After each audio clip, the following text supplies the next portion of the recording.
Made in China, sebuah slogan atau tag yang ada di mana-mana ya. Coba deh cek benda-benda yang ada di sekitar kalian. Tidak sedikit yang made in China atau bahkan didominasi dengan made in China atau dibuat di China. Karena China memang merupakan negara manufaktur dunia setidaknya dalam puluhan tahun terakhir. Namun kejayaan China sebagai manufaktur dunia mulai dipertanyakan. Kenapa? Karena tidak sedikit perusahaan dunia yang hengkang dari negeri tirai bambu ini. Kita akan simak selengkapnya dalam Investor Cabut Bye-Bye Made in China. Nah, bukan rahasia lagi bahwa China merupakan pusat pabrik dunia.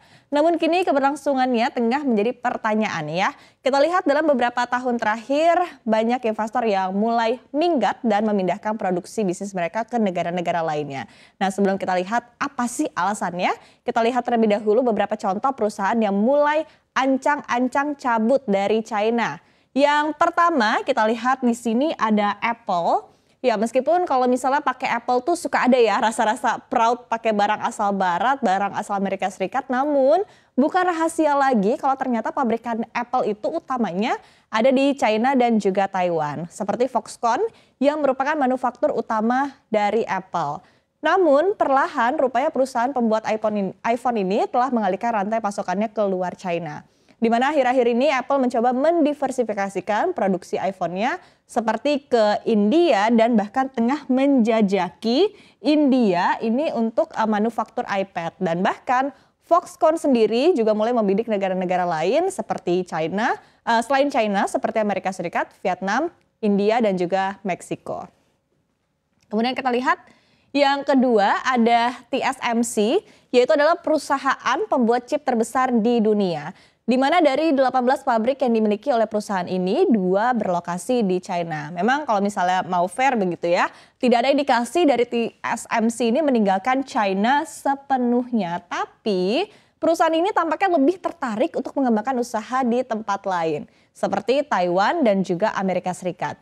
Di mana TSMC berencana membuka pabrik kedua di negara bagian Amerika Serikat, Arizona, dan berniat meninggalkan meningkatkan investasi dari 12 miliar dolar Amerika Serikat menjadi 40 miliar dolar Amerika Serikat begitu ya. Ini untuk diinvestasi di Arizona. Dan sebagai informasi, Apple adalah pelanggan terbesar dari TSMC, di mana Apple sendiri ini menyumbang pendapatan sekitar 26% ya di tahun lalu untuk TSMC. Kemudian kita lihat yang ketiga, di sini ada Mazda. Meskipun sebetulnya dikenal sebagai brand Jepang, namun Mazda sendiri pernah memproduksi suku cadang mobilnya di China. Namun kini Mazda dikabarkan akan kembali mengalihkan produksi beberapa suku cadang mereka kembali ke Jepang. Kita lihat berikutnya.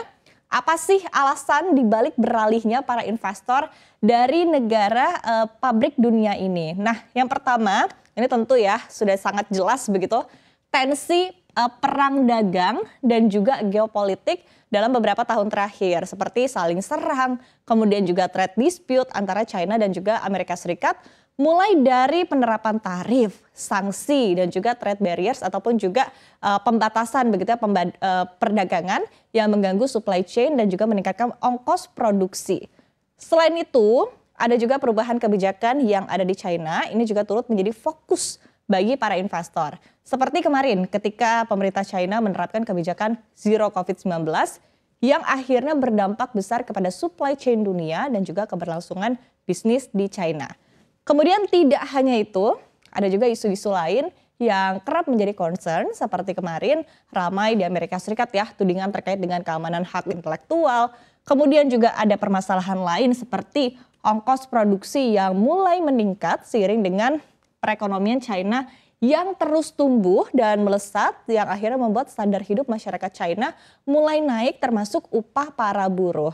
Nah, meski demikian sebetulnya on serious note ya, tidak sedikit investor yang masih melihat kesempatan dan juga peluang besar untuk berinvestasi di China. Karena melihat sistem dan juga iklim investasi yang sudah terbentuk sekaligus sudah terujinya China sekali lagi sebagai manufaktur dunia. Apalagi sebetulnya jika sektor usahanya tidak masuk ke dalam sektor yang sensitif dalam perang dagang antara Amerika Serikat dan juga China.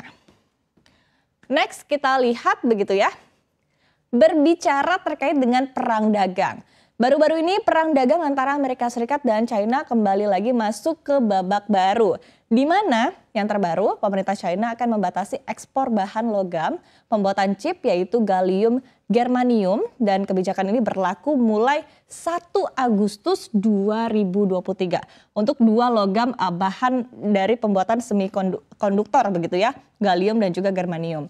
Nah, China akan mengharuskan para eksportir meminta izin untuk mengirimkan beberapa produk gallium dan juga germanium.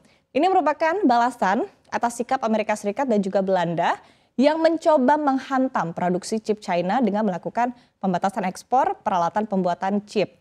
Nah, meskipun sebetulnya menurut Eurasia Group, dampak dari kebijakan ini tidak akan terlalu besar begitu ya kepada supply chain semikonduktor dunia.